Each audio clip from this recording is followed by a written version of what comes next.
everyone. Thank you so much for joining us. Today we're thrilled to sit down with electric violinist, vocalist, and composer Joe Deninzon, who's been called the Jimi Hendrix of the violin. And if you've ever seen him play his custom 7-string Viper violin, you'll know why. Joe is currently the electric violinist, rhythm guitarist, and backup vocalist for the legendary band Kansas. And he's also the frontman for the prog fusion powerhouse Stratospherious, whose latest album, Imposter, has received widespread critical acclaim. From performing with artists like Bruce Springsteen, The Who, and Ritchie Blackmore, to composing an electric violin concerto, teaching at national camps, and writing the book Plugging In, Joe has truly redefined what a violinist can be in the modern world. Whether it's jazz, prog, classical, or rock, he's done it all. And we can't wait to learn more about the creative mind behind the strings. Welcome, Joe. Thanks for having me. It's such an honor. Big fan of your show. Of course. Thank you. Had you seen any of our videos before, we got in touch? Well, Jason turned me on to your videos, and I watched a bunch of them, and they're great. Yeah. Thank you. Thank you so much. Yeah. Very sweet. Really fun, and I love the reactions and very great observations about the music. Thank you so much. I've always wanted to ask a professional musician, what do you think about this whole reaction video phenomenon? Do you guys does it actually help you guys, or what do you think? Well, I mean, anything helps because what I love about it is it turns new people onto genres of music they might not otherwise seek out or be exposed to, and that's always good. Any crossover potential is a good thing. So especially when you see someone who comes from the world of hip hop listening to Rush, or vice versa, it's always cool to see their reactions, and a lot of times they're really surprised and turned on to the music. What is this? I love when worlds collide in general. So totally. That's a good observation, because that's exactly what it is. It is a crossover. For us, when we started, we liked, I would say, this type of music, but our knowledge was very limited because of where we were living and where we grew up. So it was just opening a door of more of the same, but better. And hello, welcome. You said it. That's so true. There's such a deep ocean of this music, and it's not necessarily being featured in the mainstream world. You have to seek it out, but it's a gold mine of stuff that's always being released and created. Exactly. Totally. Yeah, it's so different. I also wanted to ask you what it is like to be, nowadays a touring musician versus, I guess, if you look back to the 70s and 80s, record sales were so different. Now everything is streaming. Has that any impact on just your creativity, or maybe has the shift to streaming and digital changed the way that you approach releasing or touring? I'll say for the older bands, for bands like Kansas, it has de-incentivized making new music because there's no money in it. There's that's sad. The money is all in touring, so you'll see all these older bands going back on the road to make a living, which is great for fans because they get to see these bands perform. So no one really, don't trust anybody that says it's their farewell tour, because they'll be back most likely. We've learned. I love it. We've learned. But I mean, for me, as an artist, the need to write and create new music is always real. It's like the need to eat food and breathe air. So I'm always going to be doing it. People say if you want to find what you want to do for a living, figure out something that you would do no matter what, whether you got paid for it or not, and then figure out how to make money from it, So that's music for me. So, awesome. Streaming has a kind of demolished that revenue stream, and it's really unfortunate. But, so there's a lot of bands still touring.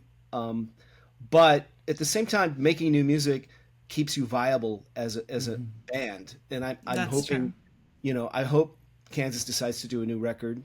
And we'll see what happens. Yeah, because there's so much talent, and we're so lucky that we saw you. We saw you. We were not aware. Yeah, so you started with Kansas. So getting into Kansas, you started, I saw in May of 2023, I think, if that's accurate. Okay. It's going on 2 years. I think May 23rd is when they announced that I was showing. Nice. So, Very cool. And we saw you at the Paramount in Denver in August of 2023. Yeah. So oh my God.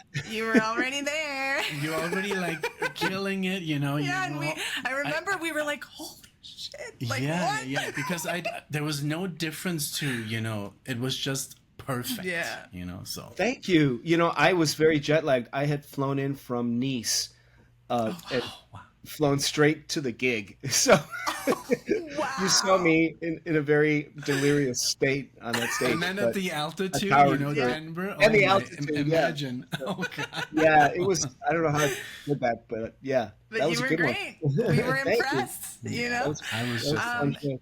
And tell us, how did the opportunity to join Kansas come about? How did that happen? Well, I knew Tom Brislin, who is the keyboardist and musical director. We're old friends and kind of would swim in the same circle, in the same fishbowl of the New Jersey progressive rock scene. Okay. Knew about each other, had seen each other perform. And when he joined Kansas in 2018, it was a big deal. And when David Ragsdale had issues that might have prevented him from touring and they were looking for a new violinist, he knew me and recommended me. And that's how it kind of came to pass. But it was just from years of playing and you know, networking and knowing, getting to know people like Tom, and it kind of That's culminated, you know. That is so cool. So yeah, originally I was supposed to be David's sub because everyone in the band has a backup guy, Yeah, so they never have to cancel shows. that makes sense. Which is kind of unusual. Not a lot of bands operate that way, but during COVID they had a lot of cancellations because people kept getting sick. Yeah. So I was supposed to be David's fill-in, and then he had some issues, and you know, it was 3 months of back and forth if I was going to do the 50th anniversary tour or not. But I was learning the music and working really hard, you know. That's to make it. awesome. That is amazing. And what was your relationship with Kansas's music before you joined? I assume you were a fan of their music. Oh, I was a huge fan. Yeah. I think the first time I heard "Dust in the Wind" on I saw the video on MTV in like 1981 when I was 7 years old. That is first so grade. cool. And I was like, wow, cool, there's a violin in a rock and roll band. And you know, I've listened to Kansas all my life since then, most of my life. And it's funny because when I started doing Stratospherious, anytime you have a violin in a rock and roll band, people are going to compare you to Kansas because they kind of for the sure. template, you know. Yes. So it's inevitable. Yes. So now anything I do, they'll compare it to Kansas even more, I guess. And we We'll even get did started. that in the reaction. I kind of like, we did. it's almost Yeah. like I We had did. to say it. Yeah, I did. Yeah. That was hilarious. Yeah. Yeah, you were like, here it comes. And then someone in the comments wrote, Yeah. the violinist is the guy who's currently touring, and then since they follow us and we post when we go to live shows and stuff, they're like, you probably even saw him when you went to go see Kansas. Oh my gosh. And I started looking and I'm like, what? Yeah. Amazing. Yeah, so good, so good. Yeah, the first Kansas song that I ever heard was "Carry On, Wayward Son." Oh, and I that's was a good just one. so blown away. I was Yeah. like, "What is this?" That is a good I one. couldn't believe it was from the '70s. Yeah. and it sounded so modern. Yeah, so totally. amazing. Totally. But that's so cool. So you were already playing at 7, the violin. Well, I come from a family of classical musicians. My father Okay. is a classical violinist. My mother's a pianist, and my father was in the Cleveland Orchestra for 44 years. And he started me on violin when I was 6 years old. So I was classically trained. I went to a conservatory, but I also really fell in love with rock and roll and jazz when I was in, I think, middle school, high school, and I played bass, and I got into playing guitar and writing songs and singing and doing all this other stuff. So it's a long story, but it kind of, violin was my earliest and my strongest instrument. Okay. And when I discovered guys like Jean-Luc Ponty and Robbie Steingart and you know, D.D. Lockwood and a bunch of these guys, I'm like, oh my God, I can rock out on the violin and play my favorite music on the You can violin. put distortion. Yeah, I know. We Yeah. were going to ask you. There's not a lot of people doing definitely.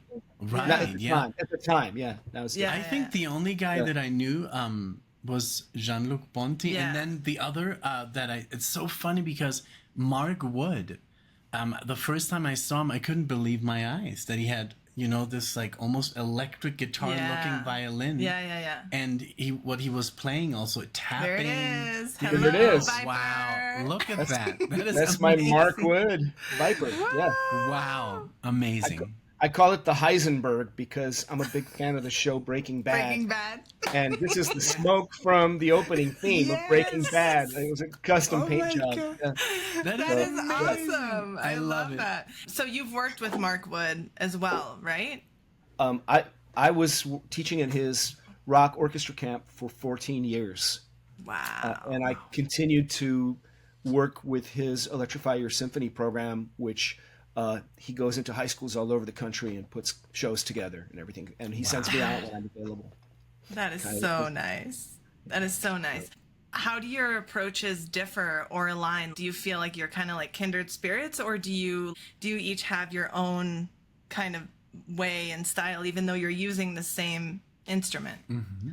So Mark and I are definitely kindred spirits. We both were heavily influenced by Jimi Hendrix and Led Zeppelin and Mahavishnu Orchestra and Frank Zappa, Jean-Luc Ponty, and all these guys. So we can hang out and nerd out about our favorite music forever. And we both channel electric guitars when we play violin. I think the main difference is I have more of a jazz background. I have a master's degree in jazz, so I bring that element into my playing. I love to use a lot of different effects. Mark is more of a meat and potatoes rock and roll guy. But he's, such an icon in the electric string world, such a trailblazer, and a dear friend. So I have the deepest respect for Mark. Huge influence, Wow. So That's awesome. I love that you talk about, that your jazz background, because it's such an eye-opening experience. I mean, when you start playing, rock and blues and metal and that kind of stuff, but then when you get into the fusion, and I'm a huge fan of fusion guitar players like Alan Holdsworth, like any guitar player, I guess. But also I started with Metallica and Megadeth, Marty Friedman and Jason Becker, and then kind of like you want more complex stuff, and then but it's also you kind of hit like a little bit of a wall because it is really difficult, especially when you're like self-taught or you don't have the tools to learn. So that is so fantastic to hear. I had I think a good question, since you're like, classically trained, you have the school and everything, and you read music, I'm sure. Is that something that sometimes you clash with your other bandmates if they don't have those? Or with anyone you've ever worked with, like if they're not able to read. Like, because the communication kind of like maybe is not the same. You can't really put them a paper in front and say, hey, play this. Have you encountered that? Yes. Everyone. You teleported to your car. That's right. Abracadabra.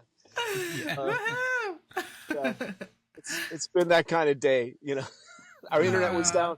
Our internet was down, and then it was back, and it was down, and they were doing some work in our street, and our phones weren't working. I don't know what's going on, but man, it's like that movie, Leave the World Behind. Remember? Yeah. That was a scary one. That was a good one. I don't know if you've seen it. It's Julia Roberts, and they go like to this vacation home, and then suddenly the internet is gone. Total everything outage. Just collapses. It's kind of good. I've heard about it. I haven't seen that movie. It's really It's kind of scary, but it's a good one, though. It really is. Cool shots. We're like movie geeks, so we love that kind of stuff. Okay, so you were saying the challenge of working with musicians who don't read sheet music, you accept them, and I think you were about to say when you started working with Kansas, you realized that they do or don't read sheet music. Yeah, so like most rock and roll bands, Kansas does not read music. The original guys were all self-taught. They did everything by ear, and Kansas's music is very challenging. So when I was given the initial 25 songs they were going to play for the 50th anniversary set list, there was nothing written. And so I'm a big transcriber. I love to write things down, even when I'm working with a rock or a pop band and they don't have any sheet music. That helps me just kind of crystallize everything in my mind. Okay. So I took a bunch, like 3 weeks to transcribe all that music and chart it out for myself. And what was funny, because I cut my finger and I couldn't practice for a little while. Gosh. Around the time I was cutting a tomato and I cut this finger. So I can only, and we had a trip to Disney World planned. So I was standing in line at Disney World looking at music that I had transcribed and kind of mentally learning it, but not physically Wow. learning it. That kind of helped me, study it visually without the time or the access to my instrument. Wow. That is So so amazing because yes, even when you don't practice, you still kind of like have it in your brain, and then if you have that, physical, visual, I wanted to say visual Cue. help. That is so Yeah. amazing that you could actually practice even though you couldn't play because you hurt your finger and you were at Disneyland. That's amazing. It really is mind-boggling. So, a lot of classically trained musicians are afraid to go off the page. They're so tied into what's written on the page that if God forbid they have to do something by ear, they freak out. And to me, that's kind of, if you have that kind of background, that kind of training, you're very hindered because you're not really internalizing the music. You're just reading it. You're not understanding the harmony or kind of seeing the form of it and stepping away and kind of internalizing it. I think it's a deeper level of learning music. If you can Absolutely. do it, Yeah, I've noticed that. I had a friend who played the violin, and if I would tell her like to improvise, she would get really, really nervous because she needed that backup. Just like you say. And you as a jazz musician, you can just go off script and just improvise, and I think that's amazing. You could be thrown into all kinds of situations and float. Yeah. Sink or Yeah. swim kind of situation, Yeah. So, which is fun. I've lived a lot of anxiety dreams. Let's put it that way. So nothing phases me anymore, Yeah. So Oh yeah. man. Oh, that's so cool. Well, yeah, so we're listening to your album the last couple days, the new Stratospherious Imposter album. Tell us, well, first off, I want to know, like for those who don't know Stratospherious, how would you describe its sound and mission? Like, what would you say is the core vision behind Stratospherious? It's electric violin driven progressive rock, melodic progressive rock. Love it.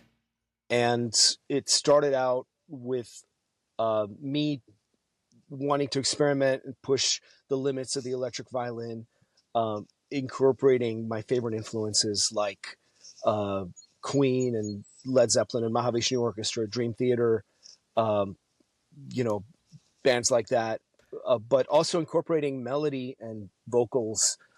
I thought about a lot of great frontmen who were guitar players, for example, like Stevie Ray Vaughan or Jimi Hendrix, who sang in their bands but were shreddy, virtuoso guitar players. Yeah.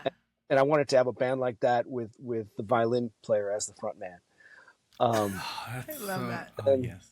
And I loved to sing, and I always loved to write songs, but I also loved jazz fusion. I loved progressive rock, groups like Yes and Zappa, et cetera, et cetera. So it took years and years to kind of figure out the musical identity of Stratospherious, and also a lot of personnel changes and finding like-minded musicians who kind of got it and understood what I was trying to do and were into it.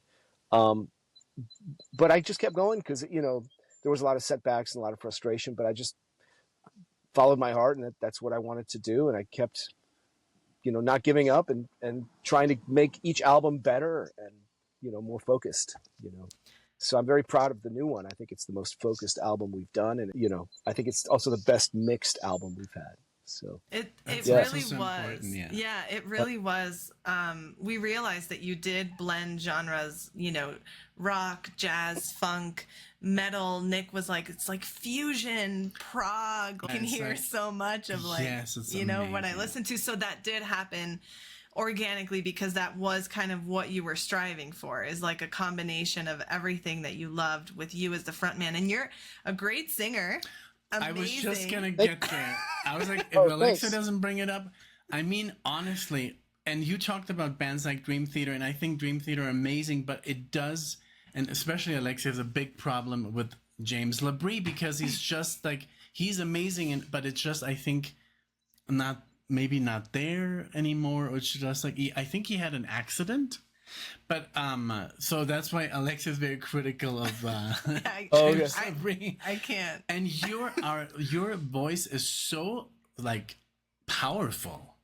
And just like I'm like, I can't believe that he's the lead violinist And he can and sing the like lead this. singer, Yeah. but so strong on the album. So I really wanted to congratulate you on being such a powerful frontman voice. And because sometimes you have people and maybe their playing is amazing, but their vocals are maybe not, you know? Yes. Or maybe their strong suit is the singing and they really don't know how to Play. shred, you know, and you do both, and that is just that's just very rare, you know, to see. So I really wanted to congratulate you on this. Yeah, I mean, you juggle a lot. You wear many hats. You know, you're the vocalist, violinist, producer, composer, and Jason Giani, for those who don't know, the drummer, he also composed. Is that a word? Co-wrote? Yeah, with you, right? A lot of the tracks. He did. You know, it's funny. Up to this point, it was mostly me writing for the band, and Jason. We kind of finished each other's musical sentences. I would present a song to him, and he would add a new section that made it better, or he would give me an idea. Like the last song, "Chasing the Dragon," he sent me like a minute and a half of MIDI sketches, and I turned it into 5 minutes, and then it turned into 10 minutes, then it turned into 12 minutes. So we we're of the same mindset, similar influences, and it's good to have a collaborator, you know. Yeah. That's awesome. So I'm really into collaboration, and if you have people you trust and respect, you know that any of their suggestions are going to make the music better. They're not going to make it worse, you know. Absolutely. Right. Yeah, and I'm sure that was the case with Storm Surge, a track on the album. Also, Michael Sadler from Saga helped you compose or co-write that song as well, right? On this album. He contributed to the lyrics, yeah, and changed nice. a bit. And I met Michael at Progstock, big progressive rock festival that takes place in New Jersey every year. I've been listening to Saga for many years. I knew their hit songs. He was a sweetheart of a guy, and I got I imagined the other new thing on this album. We never used outside singers, and I wanted to try something new, and you know, we decided to feature him on this song, and we had Randy McStein sing on the song Cognitive Dissonance. So, and we had Chloe Lowry guest on Chasing the Dragon, you know, having a female voice there too. Awesome. So yeah, it was I loved the idea. I think I was inspired.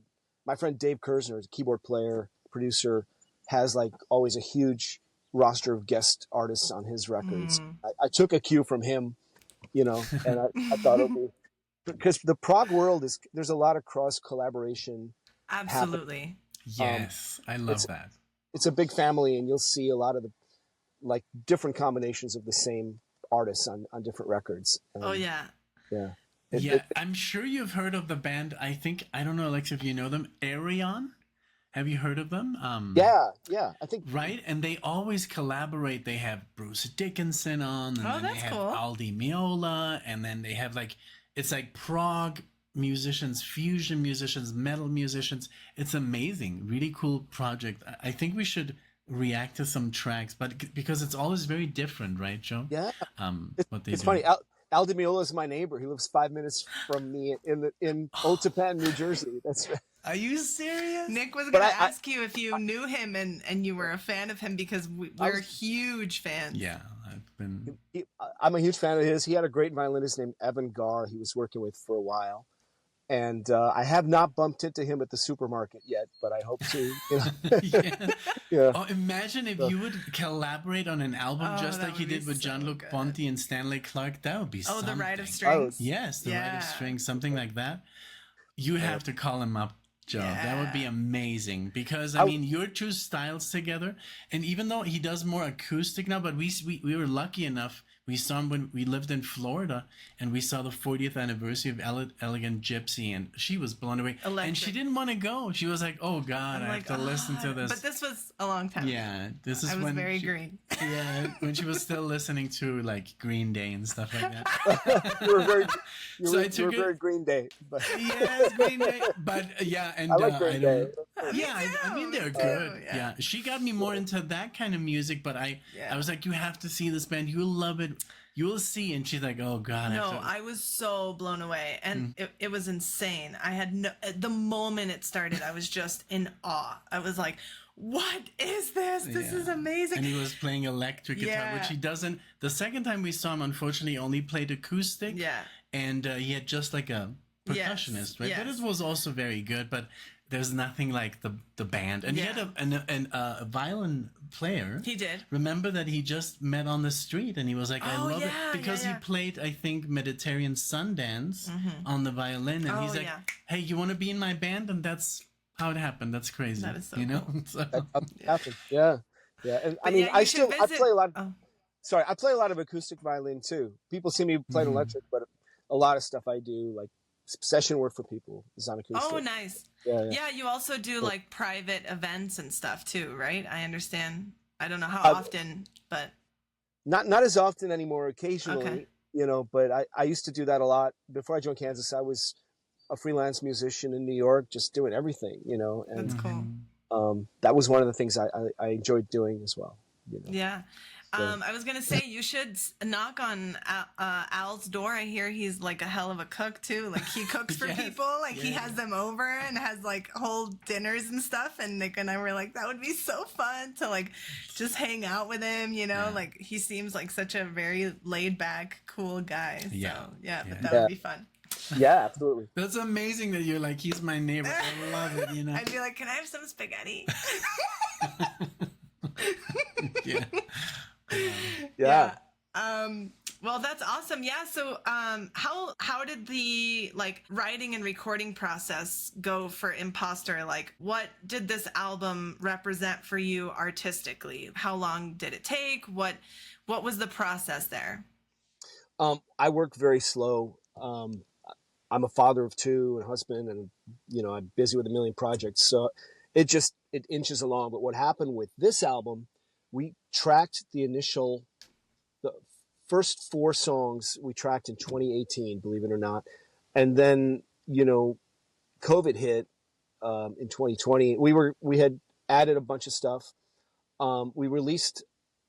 We had mixed the songs Imposter, Storm Surge, Cognitive Dissonance, and our cover Frame by Frame.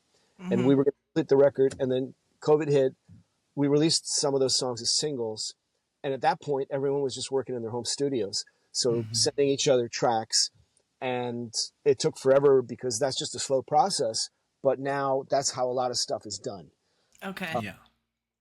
Storm Surge, for example, Rachel Flowers recorded in LA, as did Fernando Perdomo. Michael lives in Missouri, Michael Sadler. Our mixing engineers in LA. We're all around New Jersey and New York. And everyone has home recording setups. So we were just trading tracks, and most of the album was made that way. And at first I was against it, but what I like is you have more control, and everyone has their setup and their sound that they like. Yes. You just have to have more patience. Yeah. But it came together. But at the same time, we were mixing and editing a double live album from Prog Stock. So we were doing 2 projects at the same time. And my attitude was, whatever is ready first will be released first. Okay. Yeah. So that kind of made it take longer as well. So the live album was done, and that was released right around the time I joined Kansas in May of 2023. And that was a monster it was a 2-hour project. Wow. It was called Behind the Curtain, and it's a double live CD DVD. Nice. Wow. Awesome. It's so amazing that is possible. Imagine if you would have told the musicians, of the 70s, like Yes or Genesis, everybody's going to record at home from Paris, and we're just going to send each other the files. That is amazing. So can you share with us, what do you use for yourself? Like what DAW? I was using Digital Performer, which I learned in school. I've known it for a long time. I now use Logic as well. I go back and forth between them. I have a really good Neumann U87 mic I use for vocals and acoustic instruments. Mm-hmm. Wow. I was using a TLM 103 before, which is also a good mic. And then I record direct with my electric violin. I used to mic an amp, but I'm the amp modelers have gotten so good. Yeah. And that's pretty much it. And I actually, when I'm not on tour, our touring schedule is usually Thursdays through Sundays. We're out on the weekends. They fly us out to different parts of the country with Kansas. We do 2 shows and we fly home. And Oh, that's nice. and the rest of the week, I get asked to record tracks for other people from all over the world. So I just did a track for a rock group from China. I did a blues trio from India, and Wow. I'll do like a 1-man string section. I have a tin cello, a viola, multiple violins I layer, or I'll just do a solo track for someone. Depends on what it is. The one I was working on today is actually influenced by Blackmore's Night. They wanted that kind of vibe, and so it was like a folky kind of fiddle vibe. That's very cool. And I love that the violin is also so you can play classical music, you can play rock, but you can also play folk. Mm-hmm. And all these gypsy jazz, I was actually going to ask you, I'm sure you are, if you were a fan of Stefan Grappelli. Huge fan of his. Yeah. Yeah. He was, I got to see him before he died. I got to see him when I think I was 13, and he was playing at the Cleveland Library. I grew up in Cleveland, and I didn't appreciate him at the time enough because I wasn't yet on this whole trip to play jazz and rock violin. But looking back, I'm so blessed that I got to see him, and he was just amazing player until his last days. A lot of violinists, kind of, their fingers lose their dexterity. Maybe they have arthritis. Their nation starts to go. But he just sounded strong up to his last days. Wow. And was swinging his ass off and just beautiful playing. And, the godfather of jazz violin. Yes, my dad, he got me into Django Reinhardt and Stefan Grappelli. And it's so true. When I heard him the first time, especially Django, I just didn't understand what was happening, Yeah. And now when I listen to it, I'm like, oh, my dad was so right. He was so right. But that's just how we are as kids, we don't really know what's going on. And it's so funny that when we then get older, we're like, wow, our parents really helped, Oh, yeah. I mean. Absolutely. Especially you coming from, your whole family is classically, even your wife, right? She's a violinist as well. My wife is a violinist with the New York Philharmonic. Mm-hmm. Yeah. He's been there for like 22 years. And I'm surrounded by classical cats. I'm kind of the black sheep of the family. Awesome. But the thing with my wife, we're both violinists. We met in school, but it's not competitive at all because we inhabit very different worlds. And she's really, really good at what she does, way better than me. I'm good at what I do, and it just works that way. It works really well. That's nice. Wonderful. And she was on your album too, on Imposter, right? She played on some of the layered string tracks. Yeah. Mm-hmm. That's cool. I love that. And you were just talking about the amazing Rachel Flowers. We did a reaction to her. She's just incredible. Insane. That must have been fun to have her on the album. But you worked at a distance, right? You said? Well, yeah. So Rachel, and I've worked with a lot of talented people. She is one of the most talented humans I've ever witnessed. Wow. One of the most talented people I've ever met. She's a multi-instrumentalist. I think she plays like 10 instruments. Yeah. And she was blind since 3 months. And the other amazing thing about her, when you listen to her albums, she programmed all those drums, and she has voice-activated software that allows her to engineer herself. So she records herself. Because she's blind, she has a special voice-activated DAW. And that's amazing. All those records, I'm listening to her. First time I ever heard her record, one of her albums, I'm like, who's the bass player? Who's the guitarist? All these guys are awesome. And I look, and it's all her. I'm like, oh my God, she's not of this world. So that is amazing. Wow. So obviously I couldn't send her a chart to read. She did everything by ear. She played flute and piano on Storm Surge. And then in 2021, we did our second performance at Progstock. I'll tell you that story if you want to hear it. So we were going to make a live album after our 2019 performance at Progstock, and we were mixing and editing the video, and then we got asked to step in last minute in the 2021 Progstock when they went back in person after COVID. And that performance went really well, and we had Alex Skolnick sit in from Testament, guitar player. Oh, you're amazing. And we had Rachel Flowers there. So all this spontaneous stuff happened. Rachel sat in on Storm Surge, played flute and piano. And me, Alex, and Rachel did a very spontaneous version of Chick Corea's Spain, which you can see on YouTube, and it's on the live record. And it was one of those magic moments. No rehearsal. Rachel and Alex had never met until the moment on stage, and it was just amazing. magic. It was one of the highlights. Wow. People said it was one of the highlights of the festival for them, and that was special. And that's the cool thing. What I love about jazz, you can walk in. In this case, we all spoke English, but you can walk into a room anywhere in the world, not speak the same language, but play the same music. Yes, and absolutely. just gel with people. It's this universal thing. Everyone kind of knows a lot of common stuff, and I live for those kinds of moments as a musician. That sounds wonderful. amazing. Yeah. That sounds, and it's so true. If you if you don't speak Chinese or something, but he speaks music, Of and course. then you just communicate through that. Yes. That's a wonderful thing. It really is. I wanted to ask you something, since you said you were also hugely inspired by Led Zeppelin and Jimi Hendrix.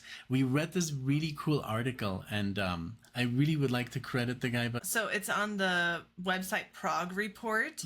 A person under the name of Prog Nick Prog wrote Nick, an yeah. amazing. But what he said, so I just wanted to hear your, what do you identify with more? Because he called you the John Petrucci of violin. Would you go more with Jimi Hendrix or with John Petrucci? Or your own. I mean, because John Petrucci, if somebody would call me, oh my God, you play like John Petrucci, I would drop, I don't even think about that kind of stuff. I just do my thing. I mean, look, it's funny. I'm a violin player, but I think my biggest influences are guitar players. I love John Petrucci, Nuno Bettencourt, Steve Vai, Adrian Belew, Alan Holdsworth, Eddie Van Halen, Jimmy Page, Jimi Hendrix. I think all those guys are in my DNA when I play violin. That's amazing. So just to be compared to any of those guys is an incredible honor. And not that I'm even remotely close, but whatever, whatever people are hearing in the influences, that's fine. I'm honored, and you are what you eat. And I grew up being really inspired by all those musicians. For a while, I really wanted to be more. I wanted to be a guitar player. I played guitar pretty seriously in high school, and I came to a crossroads where you can't really serve two masters, so to speak. Yes. And I thought I could carve more of an original path on the violin, because there were so many amazing rock and metal guitar players. And there were so many amazing classical violin players, but not that many great rock violin players. Absolutely. That makes so much sense. I'm happy almost, because we need more musicians like you that are different. Yes. It's like it's not a genre that exists so much. Exactly. And how do you see the role of the electric violin evolving now in prog and rock? Have you noticed an evolution since you started doing it? Absolutely. I mean, it's been huge sea change, and I think I might be partly responsible. Yay! Because Perfect. what happened was, in the 90s and the early 2000s, the emergence of camps Mark O'Connor really kicked it off. He had the Mark O'Connor string camps in the 90s.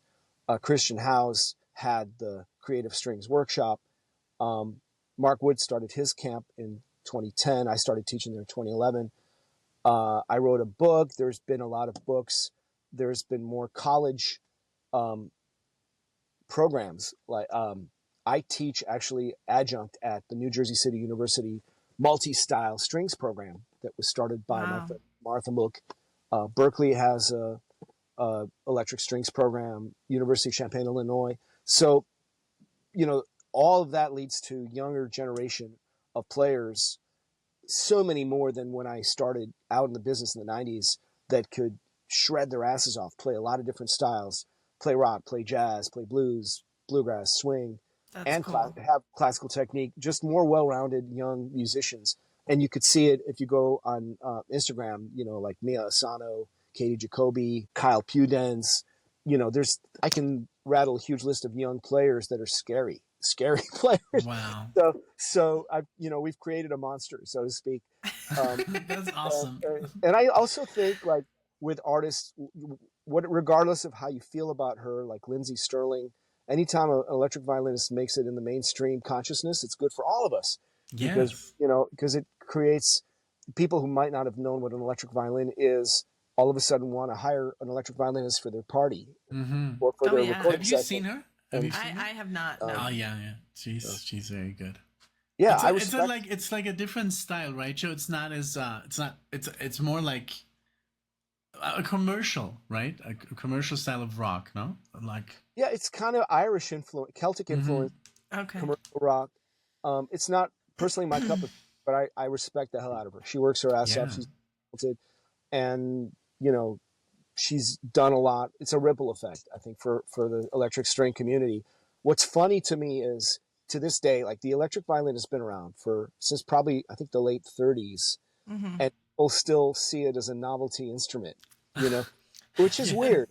This has been around probably as long as the electric guitar, but some people still, I've never seen that before, I still get that. It's funny. Yeah. How did going from an acoustic violin, which I assumed is what you started with, how did the 7-string Viper change the game for you? And when did you decide that 4 strings were not enough? When did you say more is more? I'm not a minimalist. I'm a maximalist. Yes. If a little is good, more is always better. So I think Ted Nugent said that, but I think in the 90s, when I became aware of electric violins, I'm like, well, that's just me. I mean, I got to have one. I mean, I play electric guitar. I love rock and roll and hard rock and metal, and I play the violin. I mean, how could I not? So the first electric violin, at the time, I wanted as many strings as possible, and they didn't make 7s yet. So I got a 6-string Jensen violin in 1996 when I'll age myself. I was a sophomore in college, and I immediately put it through my guitar effects and fell in love with it. And I'm like, this is awesome. Cool. That is so cool. And then I got my first Viper in 2003. And this is very funny. So it takes a while. You order the Viper. They have to make it by hand. It was made in a converted barn at the time in Long Island by a guy named Joe Domjan, who is no longer with us. And Joe called me and said, the violin's ready. Pick it up. I picked it up and I drove to the city to play my first rehearsal with the Viper. I was working with a singer-songwriter. As soon as I plug it in and put the bow to the string and draw the bow, all the lights go out. At that exact moment. And then...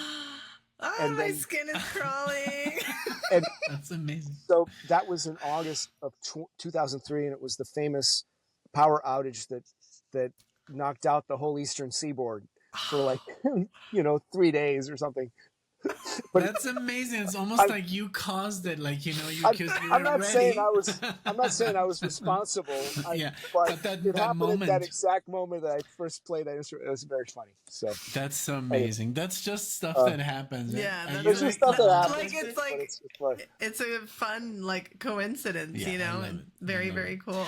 I wanted to ask you about the strings, the tuning. So I'm sure it's lower, right? These are thicker strings that you add because it's. Or is it also a higher string? If we were back in my studio, I would demonstrate it for you right now. But maybe sorry, we can. It's okay. But it is the top 4 strings are E, A, D, G, like a regular violin. Then it just goes lower. It goes down C like a viola. Then it goes F, and then the lowest is a B flat.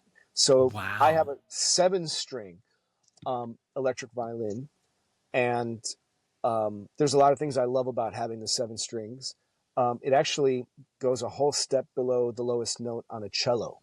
The lowest note on Oh, a cello is a wow. C. So if you're a bass player, the lowest B flat, it's the first fret on an A string of a bass. Wow, Oh, wow. that's amazing. Imagine all That is the very different, low. I mean, emotions you can evoke with these lower tones. Yeah, You know? I mean, you can absolutely. play in drop D, you can play along to like stuff in B, like that's almost like a 5-string bass, right? Is Well, that correct? it's almost like a 5-string bass, although it's not as low as a bass, obviously. But Right, right. what I love to do, I do solo live looping gigs sometimes. Oh, I've done a that's lot of fun. them at schools, and um, so I'll walk a bass line, like play a jazz thing, set up a bass line, and then I'll layer the parts on top of it. But I have full access to the range, or if I'm working on a string quartet and I want to actually bow it and see how the arrangement works, I have access to, the whole range of the string quartet. Or if I'm That's teaching, amazing. if I'm in front of a classroom, an orchestra, and I cellos play this, violas play that, violins play that, I could just demonstrate it, and That's and of amazing. course, and I love playing with a distortion pedal, playing low power chords. And when I joined Kansas, in it, I wanted to respect the history of the band. And Robbie Steingart played a 4-string violin. David Ragsdale played a 5-string violin. But there were some really heavy parts in the music where I thought, you can't bring a knife to a gunfight. You know, I want to. This deserves to have that low range and doubling the guitars and making it sound meatier, more meaty. So I'm like, I'm going to present it to the band, and they'll either accept it or reject it, depending on how traditional they are. Right. So they were into it. So I brought the Viper, and during a lot of heavy parts, I'll double those crunchy low guitar parts, and it sounds fatter. That's amazing. Wow. But I'm very careful because I want to respect the history of Kansas and still play the rest of the solo violin parts the way they were meant to be played. Right. Of course. So it was a balancing act, but I wanted to see what I could get away with, just to kind of give it my own flavor a little bit, without taking away from it being Kansas music. Of course. Yeah. Of course. So for the lottery, I just love, once you have that range, it's hard to go back to a 4-string, because it's Oh, like yeah. you're reaching for the low notes that aren't there. So, Yeah. yeah. You're like, whoa, that string is not. Yeah, I can only imagine. Wow. That is so cool. So let's talk a little bit more about Stratospherious. Where Yes. can people, I'm sure online, but do you have a specific website where you sell your albums? Well, we're on all the social media, on Instagram and Facebook. We're on all the streaming platforms. But if you go to the website, stratosband.com, STRATOS band.com, it'll link to all of those things, all our social media and all our streaming, and our Bandcamp, where you can get music and CDs and T-shirts and vinyl and mugs and all kinds of stuff. Perfect. So that's the one central website, stratosband.com. Stratosband.com. I was also asking because a lot of our people that watch us, they're still into vinyl, Physical media. and physical media, and it's just, I think for me it's also, I love to buy CDs Yes. and just physical stuff. I like to go Yes. through the booklet, so I really wanted to ask about that, and I love that you're still doing it instead of just releasing digitally. Of course. Oh, absolutely. Well, because a lot of the progressive rock audience is older, and they still buy CDs. They really do. I mean, we're about to reprint Imposter, because we're almost out That's of our amazing. first pressing. Yes, great, That's great. Congrats. So, and also, people want you to sign stuff. They want to have a physical representation of your music. This is true. Yes. I also lament that my kids' generation, they miss the album experience. Whenever we're driving around, my kids just want to hear individual songs. I'm like, listen to albums. It's a whole Yes. mental journey. It's a beautiful story that the artist is telling you. Oh, yeah. That is lost. And also, I think a lot of, I'm sounding like a grumpy old man here, but a lot of younger generation, just the concept of paying for music, because they don't know a time when streaming didn't exist. Yes.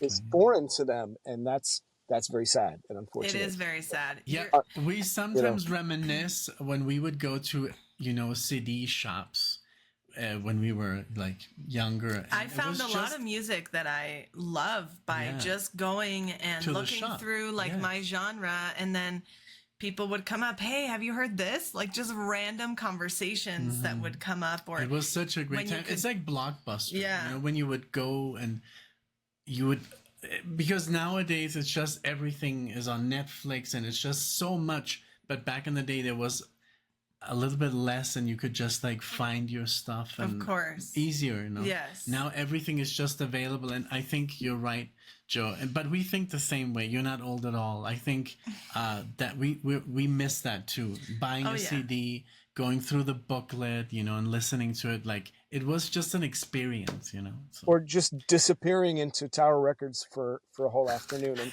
and losing track of time, and just browsing, it was just a whole experience that it doesn't exist anymore, Absolutely. And the long form album, I'm kind of guilty of that too. Like for me, I grew up, I did have CDs and even cassettes. But when I kind of started getting my own music, I would download or buy, individual tracks, and have them digitally. And I never really like understood the concept of listening to a full album. And we were talking about it the other day. I think it was when I heard, The Wall the first time, because I had heard, like Another Brick in the Wall, but just that song. And like I had never heard, and the whole intro, the happiest days of our lives. That's what builds it up. Yeah, and then it being like a concept album, that was amazing to me. So I can totally see what you're like saying about your kids about listening to a full album, but maybe if they would listen to like a concept album where they're literally bleeding into each other and you don't even know when it starts and when it ends, like that feeling is something that I don't know that like newer generations will have. But do you think there's still a place in today's musical attention span for something like that? I don't know. Who knows? I believe, to me, it's like watching a movie, just random scenes from random movies that you like, instead of watching a whole entire movie. Yes. Exactly. Yes. And we're back to the single-oriented culture, like from the 50s, where people would buy 45s, records. Oh, you're right. Yeah. I've had a lot of transformative moments listening to great albums, and I try to, people don't realize how much thought goes into the sequencing of the songs, even how many seconds are between the songs. Hey, yeah, there he is. Persistence, man. Persistence. Yes. Thank you so much. And I'm so sorry that you're having all these troubles today, but we can see you perfectly fine.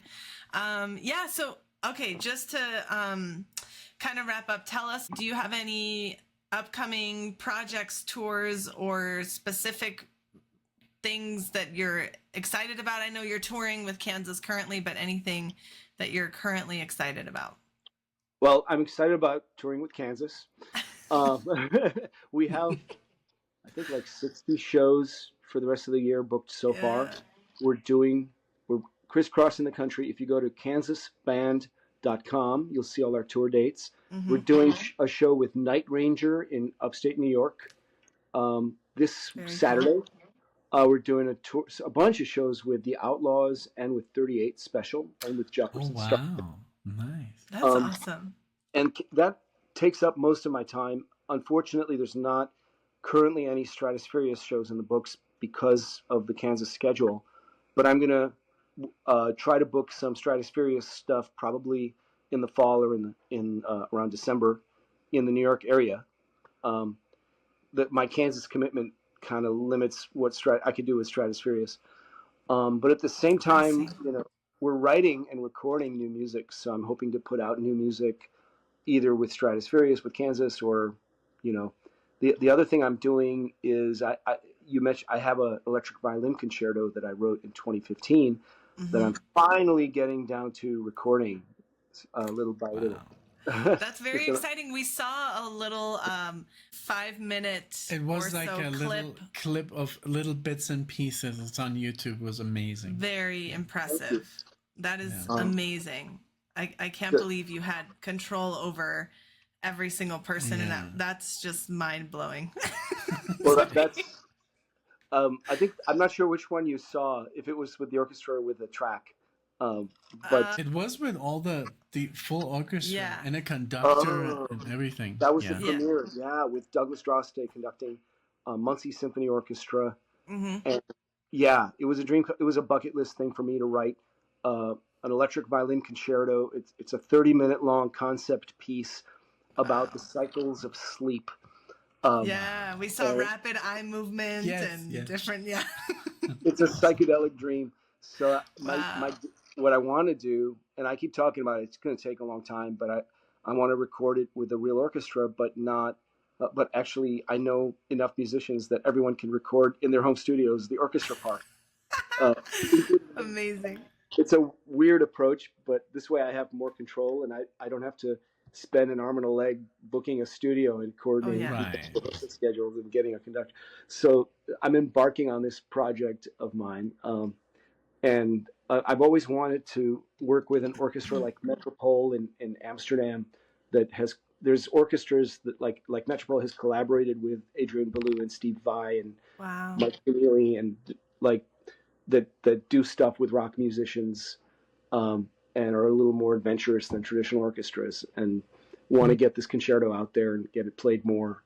It's been discovered by some players like Matt Bell and Rudolf Haken who have performed it. So it kind of kicked my ass and gave me some incentive to get back to it and record it and release it, so hopefully get that done. That's awesome. So cool. Well, yeah, that sounds very exciting, and it is quite an achievement, an electric violin concerto is something new, and to dive into like uncharted territory is very brave. So kudos to you. And you mentioned bucket list. Just to kind of end it, do you have like a dream gig or dream collaboration? Who's still on your musical bucket list that you would love to play with? Oh, there's a lot of people. Wow. I mean, let's see. Neil Morse. I'm a huge Neil Morse fan. He's a person I would love to work with. Mike Portnoy, guys like that. Adam Holtzman. He's a keyboard player who played with Miles Davis, who I really admire. Oh, that would be good. I have to think about it. There's so many people. You know what would be a crazy collab? Yes, imagine if you would do something with Jordan Rudess. Wouldn't that be insane? Jordan Rudess, of course. You and Jordan, like that album, John Petrucci and Jordan Rudess, An Evening With. You could do something like that with Jordan, and I'm sure he would. I mean, I guess he's also very busy with Dream Theater and everything, but that would be amazing. I would buy that in a second. Yeah. I mean, and of course, Al Di Meola, my neighbor. I would love Al Di to work with Meola, your neighbor. Just knock. Yeah. Just knock. Yeah. I mean, I don't think he would host. I mean, and you can like, oh man, he gives good rhythm. He has a good rhythm section, YouTube. And then maybe I love the flamenco thing. A crazy bass player, like I don't know, Victor Wooten or something like that. Imagine. I was gonna say Victor Wooten, one of my favorite bass players, or Teal Burbridge, another guy I really love. Yeah. So I'd have to like come up with a list of people, but yeah. Well, thank you so much for your time, Joe. It's just been so wonderful talking to you and getting to know you. And we would love for our audience to also open their musical horizon into, okay, we're prog lovers. We love Yes. We love Genesis. We love King Crimson. There's no new good music out. Yes, there is. And Joe and Stratospherious are making the music. So we always encourage our audience to support new bands. And a lot of them do, and that's why we love them. A lot of them are very open to checking out new videos that we make and purchasing, the CDs and going to your shows. And So yeah, keep us posted, and we'll post all of the links to your websites and the tour dates of Kansas, of course, and Stratospherious' Bandcamp and official website. So thank you so much for your time. It's really been wonderful. Yes, Thank you so much for all your support and for supporting good new music that you find interesting and sharing it with the world. And sorry about all the back and forth with the internet. Don't worry. Okay. It's live, it just like happens. And let us know whenever you have time. Maybe we can do a part 2, whenever you want. And I would be honored, to talk to you again. It's been a pleasure, honestly. Thank you. Pleasure Absolutely. is mine. All Thank right. you, Joe. You take care. Thank you. Bye. Bye.